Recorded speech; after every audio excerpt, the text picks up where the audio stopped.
Nessa temporada do Expresso Futuro, eu vim em África visitar um continente que está sendo totalmente transformado pela conectividade. Eu estou em Moçambique, visitando o Parque Nacional da Gorongosa. O país ficou em guerra praticamente de 1975 até 1992. Para ter uma ideia, o Parque Nacional da Gorongosa foi totalmente destruído. Os prédios aqui ficaram cheios de marcas de tiro. A população não tinha o que comer, comiam os bichos do parque. A partir de 2005, o parque renasceu. A minha impressão é que o Parque Nacional da Gorongosa virou, na verdade, um laboratório, né? Porque não é mais só conservação. Exato. Aqui é experimentação, investigação, pesquisa. É isso. Educação. Saúde, pessoas. O parque tem que ser um pouco disso tudo, para no final termos a conservação.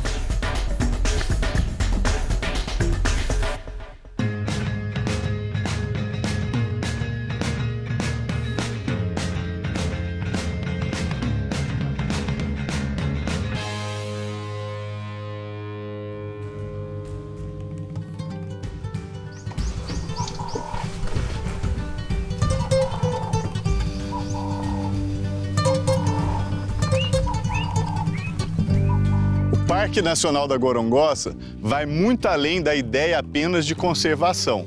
É uma instituição completa.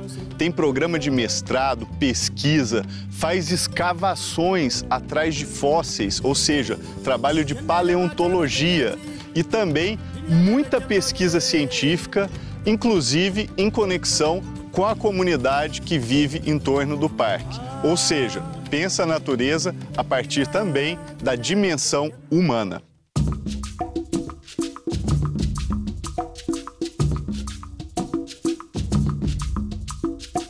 Olá, sou o Ronaldo, tudo bem? Olá, eu sou a Margarida. Seja bem-vindo ao Laboratório de Biodiversidade Eduardo Wilson.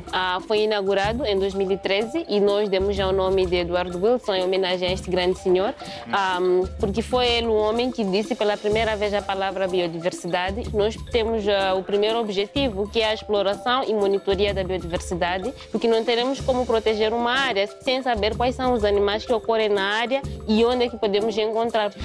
Porque temos feito esses levantamentos, nós temos o segundo objetivo, que é a presença de uma sala de coleção sinóptica, onde nós guardamos os espécimes coletados. Nós temos coleções sinópticas para plantas, insectos, pequenos mamíferos, sapos e cobras e lagartos. Uau. O terceiro objetivo é educação para jovens cientistas. Então você tem um mestrado que as pessoas vêm estudar aqui, tem à disposição todo o laboratório, a interação com o parque, e pode fazer uma pesquisa aqui dentro e defender depois como mestrado. Exatamente. Então, as pesquisas podem ser realizadas seja dentro do parque ou fora do parque. Sim. Então, porque o parque não é só essa área aqui, temos também a montanha, também que faz parte do próprio parque. É verdade.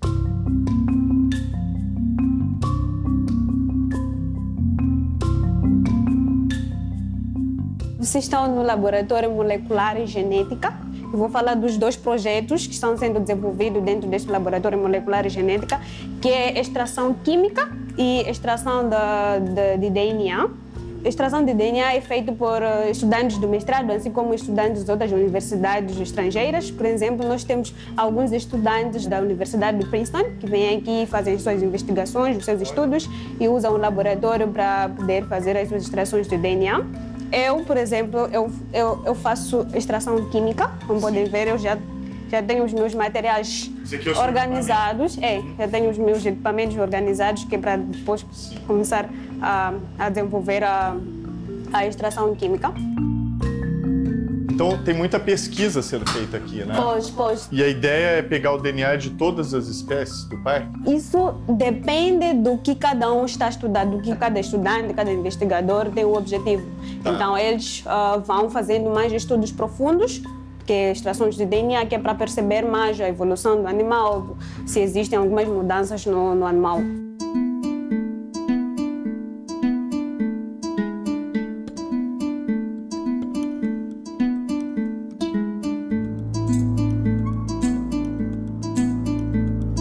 Então, para para melhor monitorar os nossos espécimes e as nossas coletas que temos realizado aqui na Gorongosa, nós temos uma base de dados eletrônica que chama-se Mantis, que é esta que foi desenhada internamente pelo Dr. Piotr Naskresk.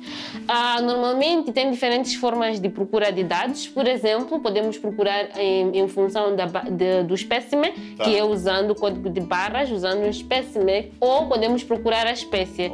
Eu vou só procurar uma espécie só para dar um exemplo, por exemplo, uma espécie de morcego. O som deles chama-se ecolocação. Não, a sua frequência é muito alta que o ser humano não consegue ouvir. Nós temos alguns equipamentos que nos permitem coletar essa ecolocação e depois reduzir a frequência até ao ponto de nós, seres humanos, conseguirmos ouvir. Então, eu vou pôr aqui um exemplo de um espécime de morcegos. Então, por exemplo, este é um som do Rhinolophus lobatus. Olha.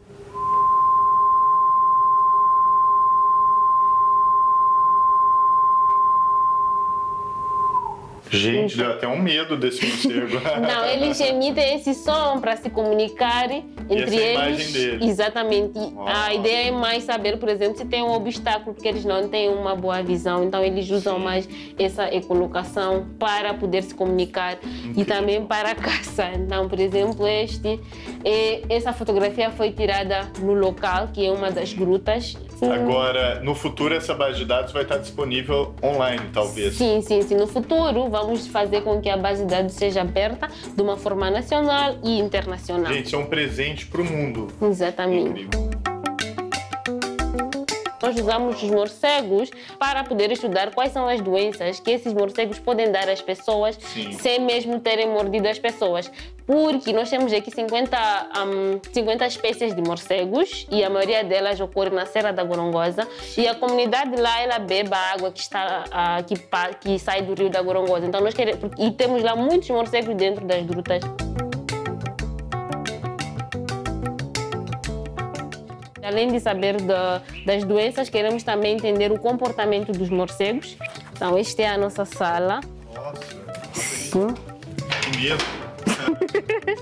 A ideia é coletar os morcegos e deixar ele aqui dentro. Normalmente as pessoas não podem entrar, nós só deixamos as câmeras que vão tirando fotografias em relação ao movimento. Por isso temos aqui um ambiente quase natural, quase parecido com aquele ambiente natural que eles vivem lá fora. Incrível. Então, após de ver todo esse comportamento dos próprios morcegos, nós levamos os espécimes e deixamos ir.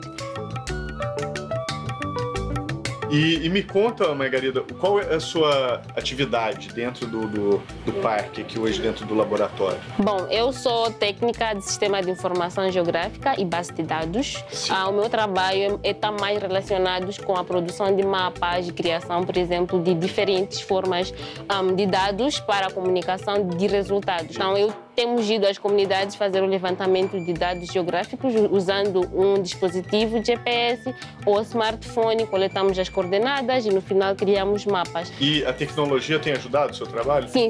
Nós temos usado muito essas tecnologias, agora já iniciamos com mapeamento usando drones. Isso então quer dizer que todas as políticas que o parque desenvolve acabam ficando muito melhores, mais eficazes, né? Exatamente, não só sobre drone, mas também a tecnologia foi muito importante em 2019 com o Ciclone Idai. Nós usamos o software que nós temos aqui, então nós juntamos os dados das casas que estão ao redor do parque e os dados do ciclone para sabermos quais são as famílias que vão se beneficiar primeiro, depois vamos ver aquelas segundas famílias e as terciárias. Então nós usamos as tecnologias para poder ajudar no Ciclone Idai. Incrível!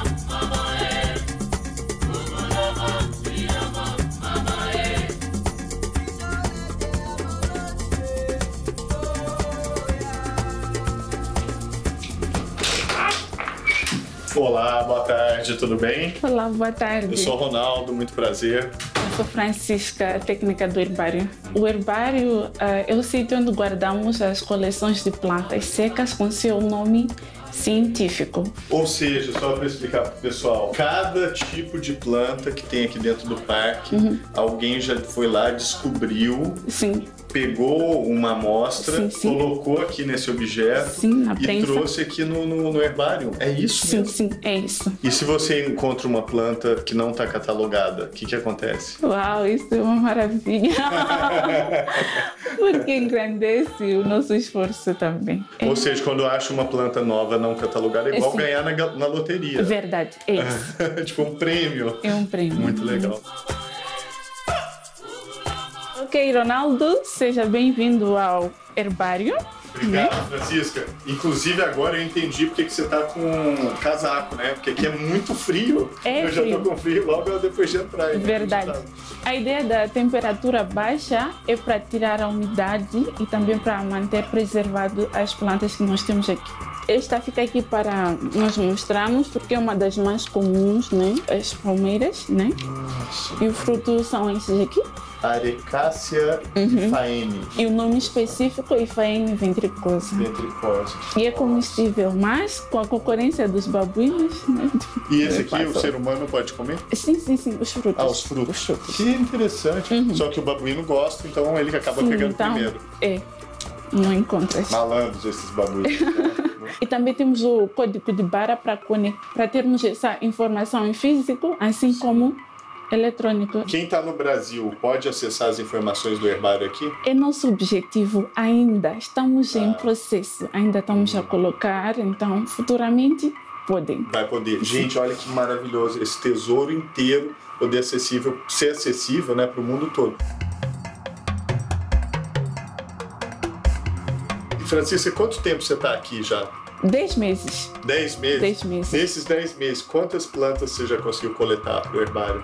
Mais de 300. Mais de 300. Uau! Mais de 300. E o que é esse bonito, esse fruto bonito aqui, essa fava? Esse aqui é um feijão. Gente! Pode tirar da... Isso aqui é um feijão. É um feijão gigante, né? Ok. Olha só. É comestível? Sim, mas tem substâncias tóxicas. Só se pode comer depois de ferver em tornar água durante 12 vezes. 12 vezes? Isso. Eu já estava pensando em fazer uma feijoada com esse feijão aqui, tá, pessoal?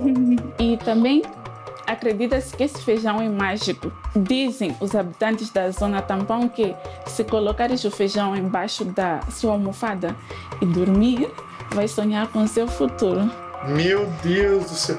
Queria até um depois para poder colocar embaixo da travesseira.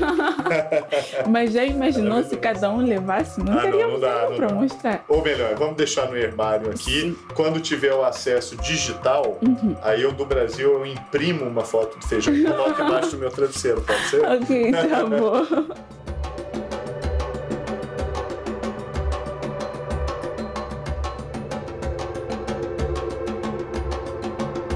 Gente, a gente está em Moçambique falando de inovação. Pois é, quando a gente mostra essas coisas incríveis aqui no Expresso Futuro, que estão acontecendo em Moçambique, a gente tem que lembrar que o país não saiu de um lugar qualquer. É um país que sofreu muito, um país que só ficou independente em 1975, depois mergulhou numa guerra civil que demorou mais de 16 anos. Só para ter uma ideia, nessa guerra o país foi arrasado, mais de 1000 escolas foram destruídas. Então, quando a gente vê alguém fazendo inovação aqui, empreendedorismo e ideias novas surgindo, a gente tem que olhar para aquela pessoa e aplaudir, porque não é um lugar igual o de outros países, como o Brasil, é um lugar muito mais difícil.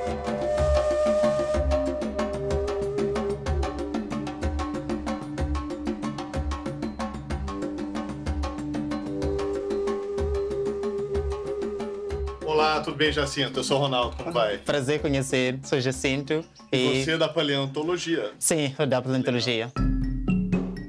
Aqui está a nossa sala de coleção paleontológica, está a ver com o registro fóssil, assim como uma coleção dos ossos que nos ajuda a interpretar o registro fóssil que encontramos aqui na Gorongosa. E o propósito desse projeto é mesmo saber a biodiversidade antiga da Gorongosa. Há milhões de anos, o que a Gorongosa tinha. Interessante. Sim. E o que a gorongosa tinha? Interessante.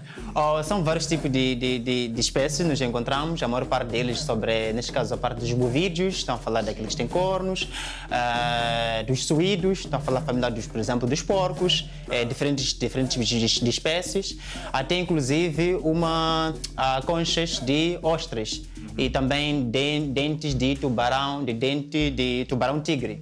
Isso é indicativo dentro da gorongosa. Isso que indica que uma parte da gorongosa, principalmente a região do Nordeste, era mar há milhões de anos. Uau! Foi achado na gorongosa? Na gorongosa, sim. Isso é inacreditável. Sim. Uma ostra num território no meio... Terrestre, meio terrestre. Jacinto, e como é que você veio fazer ciência aqui na gorongosa? Um bocadinho longa história.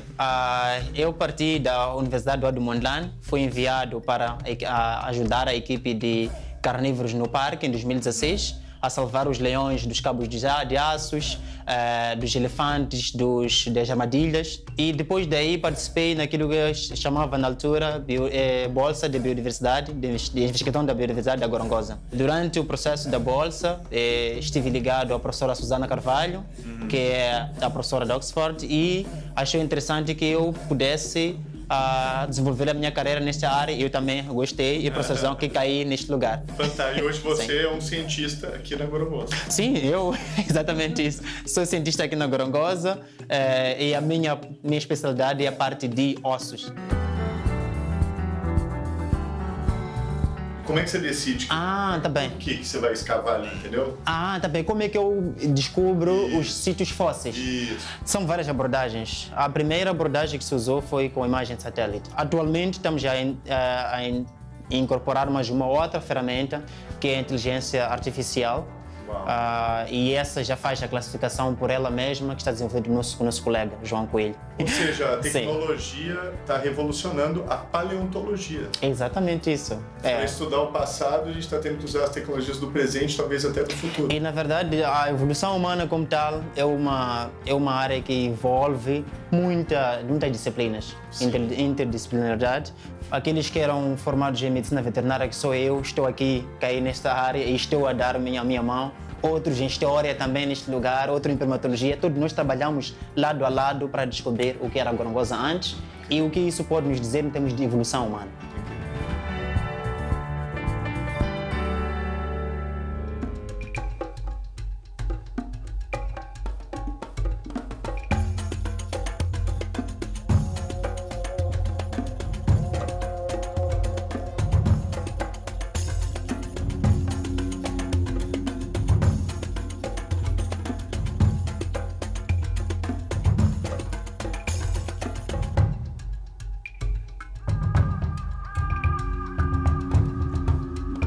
Gente, estou falando aqui com o Bobo. Onde a gente está agora? Agora está no Parque Nacional da Gorongosa, no Centro de Reabilitação de Pangolins em particular. Sou veterinário, então trabalho com pangolins desde 2019. E quem que é esse aqui? É o Janeiro, em homenagem Sim. ao colega fiscal que o capturou nas mãos dos furtivos. Sim. Exatamente. Estava sendo caçado, Janeiro. Estava sendo caçado. Ela foi capturada na província de Tete. Ai, gente, que fofa. O que nós fizemos é levá-lo para poder reabilitar até mais ou menos atinja entre 6,5 a 7 quilos. Depois vamos libertar para o seu habitat natural. Depois solta de novo. Exatamente. E conta pra gente que bicho que é o pangolim, porque no Brasil não tem pangolim, tá? Ok. É um mamífero, são os únicos mamíferos que apresentam escamas, neste caso. Sim. O que pangolim come? Os pangolins geralmente comem formigas e Desculpa te interromper, mas olha isso. Ai, meu Deus, Janeiro. Você é muito fofo, muito fofo. Ele come formigas e termites. Ah, que é o cupim. O cupim. Sim, nosso famoso cupim no Brasil. Quando vocês trazem ele para reabilitação, aí o que vocês fazem com o pangolim para ele melhorar? Sim. Se tiver ferimentos, o que nós fazemos é submetemos a um tratamento até que ele recupere e depois devolvemos ao seu habitat natural. Se o animal chega fraco ao centro, também fazemos o mesmo, submetemos a um tratamento até que recupere e devolvemos ao seu habitat natural. E está em extinção o pangolim? Por quê, hein? O pangolim é um animal em extinção, sim, principalmente os asiáticos, Sim. usam o pangolim para a carne, para a alimentação. Para comer. Para comer, sim. Para além disso, usam as escamas para a sua medicina tradicional. E tem muito caçador de pangolim? Ultimamente tem havido, por causa dessa abertura do mercado asiático. E graças ao trabalho de vocês, imagino que a população deve estar crescendo aqui, né? Exatamente. Desde que o centro abriu em 2018 até hoje, nós já libertamos aproximadamente 80 animais.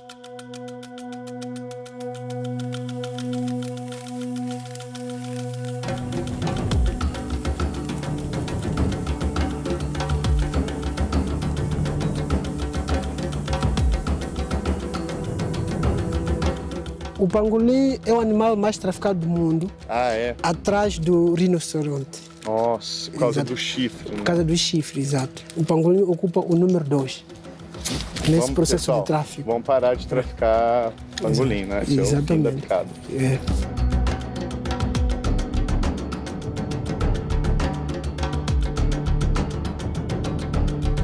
Quando nós libertamos eles para o seu habitat natural, nos primeiros meses nós colocamos um colar para poder monitorar como eles estão a se ambientar no seu habitat natural. Se estão a se alimentar como deve ser, se ainda mantém aquele peso desejado, e aí vamos monitorando. Então depois de estar bem, eles ficam... Aí deixamos de persegui-los, porque já estão no seu habitat natural.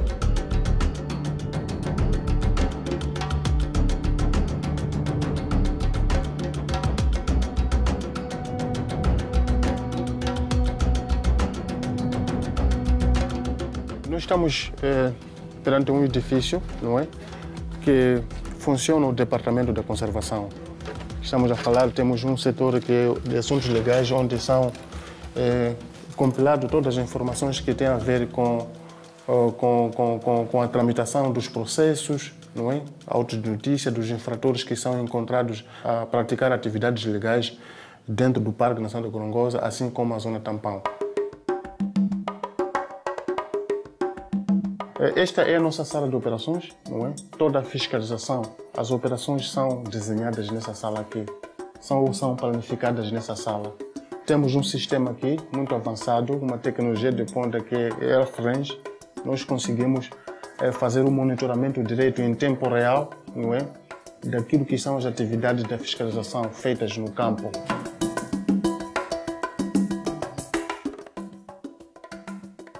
São alguns animais identificados com colares. É transmitido em tempo real. Esses animais aqui nos ajudam também para fazermos a planificação na patrulha. Por exemplo, nós temos esse leão aqui, sabemos que esse leão circula aqui nesta zona. Então, é fácil nós direcionarmos uma equipa de fiscalização, não é? Para poderem fazer a verificação, poderem fazer a limpeza da área, para ver se a área em que os leões circulam está devidamente tranquilo, não tem cabos de aço, não tem presença de pessoas. Isso também nos ajuda para questões de mitigação de conflito homem-fauna bravia. Não é? Nós conseguimos ver que os leões agora estão a aproximar a comunidade e nós temos uma equipa não é, reativa, uma equipa pronta para ir intervir na situação antes que aconteça, se calhar, qualquer algo.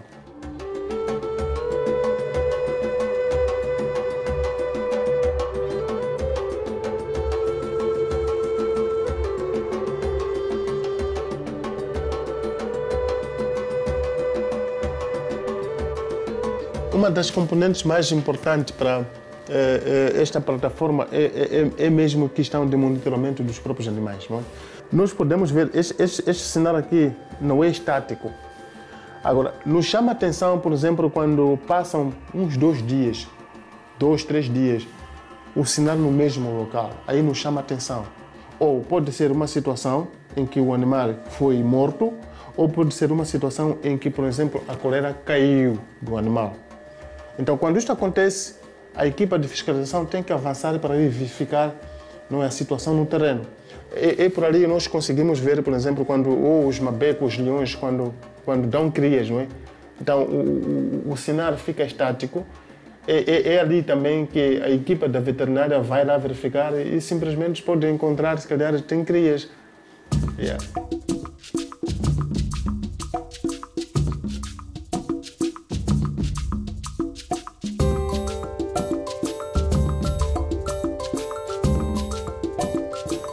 Nesse pôr do sol maravilhoso, é o momento da gente agradecer, né, a quantidade de lições que a gente aprendeu aqui no Parque Nacional da Gorongosa. É muita inovação humana, tecnológica, social, é muito cuidado com as pessoas, com a natureza e valores que eu acho que a gente tem que cultivar cada vez mais. É realmente muito tocante para mim. Eu vou pegar várias das lições que eu aprendi aqui e levar para a minha vida no Brasil e eu espero que você leve um pouquinho também desses aprendizados para a sua, para a nossa vida no Brasil.